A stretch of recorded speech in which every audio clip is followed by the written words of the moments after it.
Eta gaurkoan Brigada Internazionalistako bezagutzeko aukera izanen dugu, izan ere Zabalditik hainbat dira antolatu dituzten lekuak aurten, eta horretarako antolatzaileetako birekin egoteko aukera dugu, batetik Eba Blanco Lafuente, arratsaldeon eta ongi etorri, eta bestalde batetik Eunate Romero Leatxe, arratsaldeon eta ongi etorri. Kaixo, mila esker. Bueno, Zabalditik antolatu dituzue mimo handiz, gainera brigadak, ikusten da gainera oso leku bereziak hautatu dituzuela hauden aurrera eraman ahal izateko. Noiztik antolatzen dituzue Zabaldin brigada hauek? Begira, justu gainera aurten badugu Zabaldiko 20. urtemuga, ez? Eta Zabaldin betidanik antolatu ditugu brigadak. Hasieran bi taldek bideratzen zituzten, batetik Komite Internazionalistak eta beste batetik IXIM, talde zapatistak, baina gero pixkat utzi genituen, ez? Taldeak desagertu ziren eta orain dela 3 urte pixkat kontaktuak eta esperientzia guzti horiek bilduz, Bilboko Komite Internazionalistekin jarri genuen kontaktuan, laguna gara, ez? Eta haiekin brigada pixka eta ustertu genuen, beraien brigadak babestuz, eta orain dela 2 urte, hau da, pasa den udan, ja atera genituen Zabaldiko lehen brigadak. Eta izan ziren 2, bat Mexikora eta bestea Greziara. Eta zergatik antolatzen dira horrelako brigadak? Zergatik uste duzue garrantzitsua direla? Bueno, pues, batez ere, baitugulako helburu zehatz batzuk betetzeko, ez? Eta batez ere, badie, lurralde horietako erakundekin elkartasuna politikoa sortzea, ez? Hori da, helburuetako nagusietako bat, eta beste arrazoi bat bada bertan dauden gatazkak, borrokak eta resistentziak hemen ere, hotxe ematea eta zabaltzea eta hausnarketak egitea, ez da baida sortzea. Gero, bada, itzuleran segitzea lana politikoarekin. Gero, baukegu ere beste helburu bat da gure gobernuek duten ardura salatzea, ez? Gatazka horietan edo egoera soziopolitiko horietan. Eta ere, berdina hori, ardura horiek salatzea, zabaltzea eta erantzunkizuna eskatzea. Zuek izan duzue, bertan parte hartzeko esperientziaren bat, egon zarete brigada hauetan, lehenago aipatu diazue baietz. Bai. Non ibili zarete? Ni pasaren urtean Mexikon ibili nintzen. Eta nolakoa izan zen esperientzia?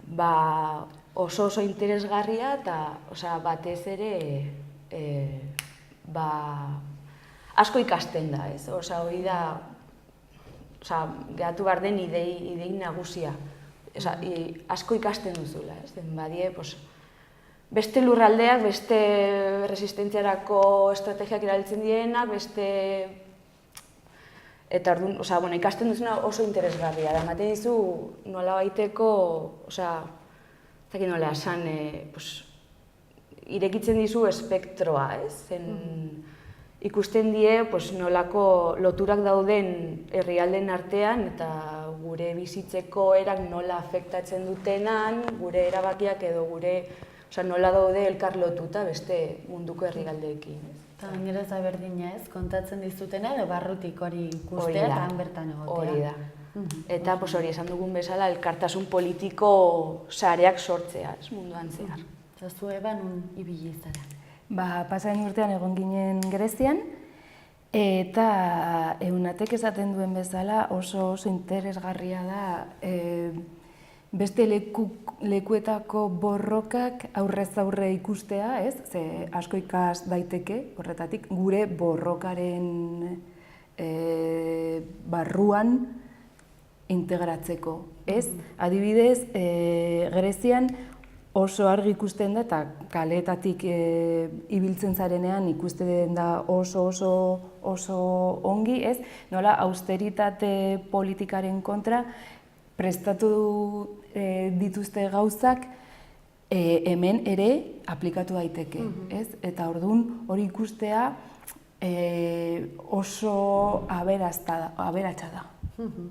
Gaineran bizitzen den errealitatea eta hemen bizitzen dugunak badituzte ez, antzekotasunak. Asko. Azken finean. Asko. Osangi, bueno, aurtengo lekuei dagokionez zeintzuk dira, 2017 urte honetan egin daitezkenak edo brigada horiek eta zergatik hautatu dituzue leku horiek. Mexikokin segituko dugu, Greziakin ere. Bai. Bueno, esan dugun bezala oso momentu interesgarriak die, eta Kubara joango gara, nobedade bezala, zen baino Kubako brigada bauka ezberdintasun bat, zen Zabaldi prestatuko du taldea eta formakuntza. Baino berez, brigada, Kubako gobernuak prestatzen du. Beraik erabakituko dute ze leku interesgarriak edo norekin elkartuko dien brigadetan. Gu bakarrik prestatuko dugu taldea. Kuban momentu interesgarria da Fidelen heriotzaren ostean, eta interesgarria iruditu zaigu momentu politikoa. Gero badao beste brigada berri bat, eta izango da ZAD, Notre Dame des Landes, ez dakit oso ongi euskatzen, ez? Berez dago Nantesetik 20 kilometrotara, eta ZAD esan nahi dut zone à défendre, frantsesez ere, eta orain dela urte asko badute hor aeroportu bat egiteko proiektua, eta 200 hektarea aeroportua, proiektua dago aeroportua hor egiteko, eta horko jendea okupatu egin zituzten lurrak, eta hor bizi dira. Orduan, abuztuan izango da nolabait hilabete internazionala edo, eta hau izango da gure lan brigada bakarra, eta joango den jendea, joango da eraikin bat egitera internazionaletxe bat edo. Osongi. Nola izanen da bidai hauen antolakuntza, egitura, ez? Ez agian jendeak ez du ezagutzen zen olako bidaiak diren brigadek burutzen dituztenak. Hor, pentsatzen dut herrialde bakoitzan izanen duela bere forma eta bere, ez? Esplikatuko da, zertan datza berez brigada bat, ez? Eta, hasiko naiz esaten, zeintzu dien ardatz politikoak, diela lau, herri mugimendua, feminismoa, autogestioa eta burujabetza. Orduan, horren inguruan, izango die erakundeekin elkarrizketak edo lakoak, ez. Eta, agian ere, lehen aritu naiz zeintzu dien helburuei buruz oso erlazionatua dagoela zer den brigada bat. Baina beste modu bat esplikatzeko da esatea zer ez den. Hola kokatzeko hobe burua, ez. Eta orduan, brigada batzuk ez die turismo alternatibo bat, ez hortara oporretara. Ez ditugu asistentzia lanak burutuko, ez dugu parte hartuko formakuntzan ematen edo laguntzan edo hori ez da. Eta horrekin lotuta ez dugu garapena sustatzen duten proiektuetan parte hartzen. Orduan hori, izan behar dugu garbi, ez? Bai. Eta Unatek aipatzen du Aldor hauetik jarraitzen, izan behar dugu ezinbestekoa dela formakuntza bat egitea. Brigada egin baino lehen, eta hori emango dugu ere Zabaldin, ez? Eta izango da, pentsatzen dugu ekainan, izango dira saio batzuk, ez bakarrik bat, ez? Eta ezinbestekoa da brigada hau egitea. Eta hor, jorratzen ditugun gaiak hauek dira, Unatek aipatutakoak, ez? Zergatik brigadak diren elkartasun tresna bat guretzako, eta zer egin behar dugu, nola konportatu behar garen beste lekuetan, ez? Eta zertara joaten garen, baina hori brigada berak esan duen bezala ez da bidai bat, eta joan baino lehen prestakuntza bat egin behar dugu, eta gero etortzerakoan ere gauzak hemen zabaldu behar dira. Ez da bukatzen brigada, Iruñera bueltatzen denean, Iruñera edo Nafarroara. Zenbat jendek parte hartu dezake brigada bakoitzan, gutxo gora bera? Atzo, atzo izan zen brigaden aurkezpena, ez? Ebak esan duen moduan, tresna politikoa bezala.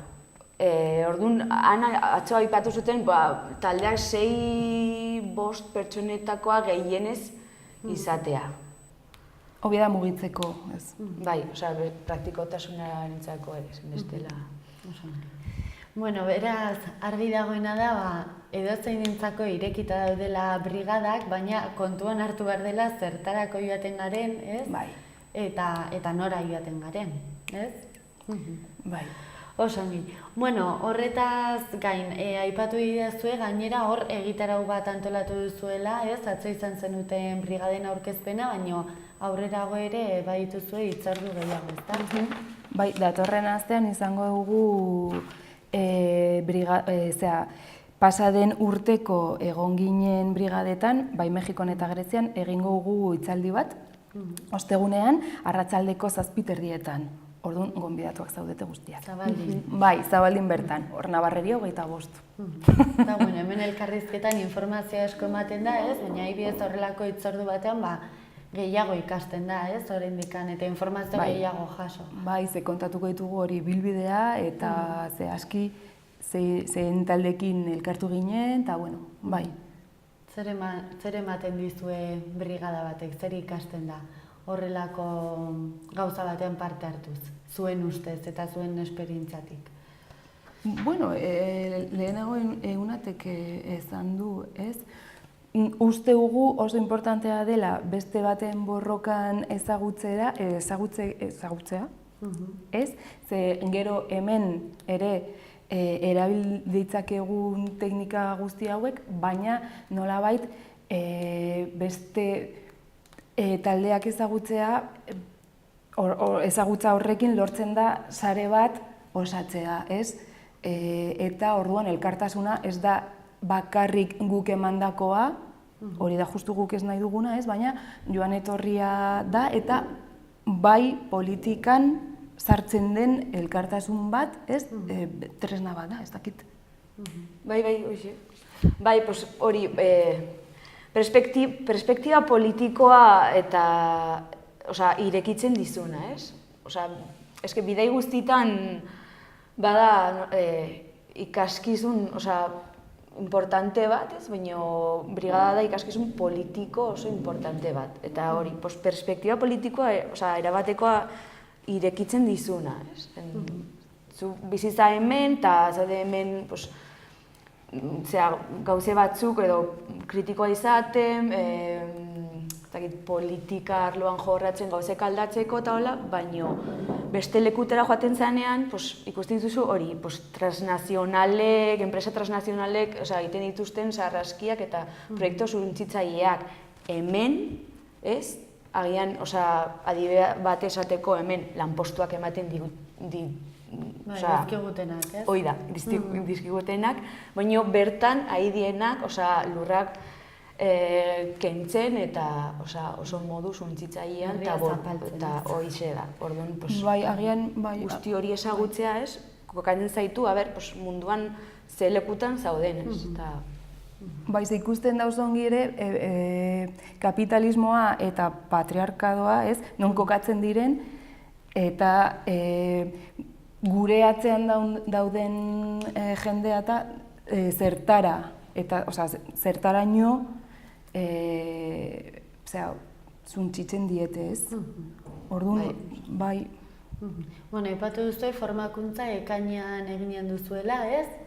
Eta brigadak noiz izanen dira? Normalean udan, ez? Izaten dira? Bai. Data desberdinak dituzue? Bai, eske Mexikoena izan daiteke,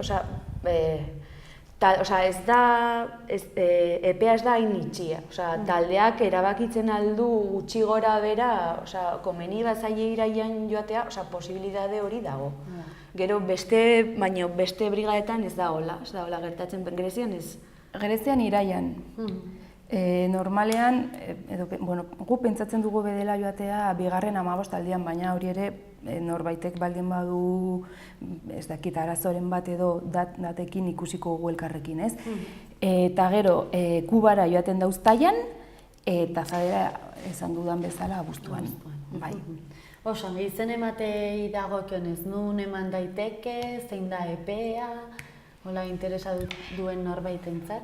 Bai, epea hilabete honetan bukatzen da, 26an, eta Juan Zabaldira, Nabarreria 25 zenbakian dago, edo bestela ditu telefonora. Telefonoa dela, baukeala hemen... 948, 2 utz, 5 utz...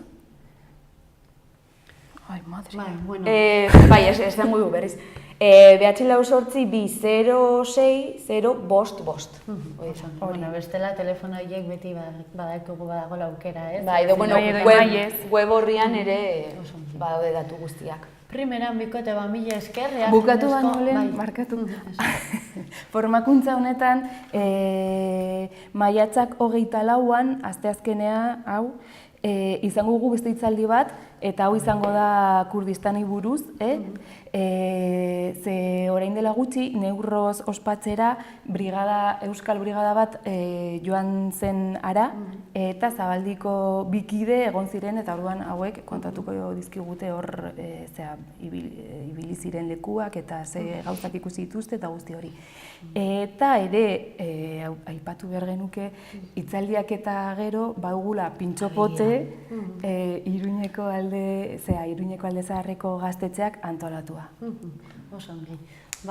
Primeran, mila esker, zorionak prestatu duzun guztiagatik, eta nahi duzunean kontatzen aldi guzue gero nola joan diren brigada guztiak. Eskerrik asko zuen. Esker zuri.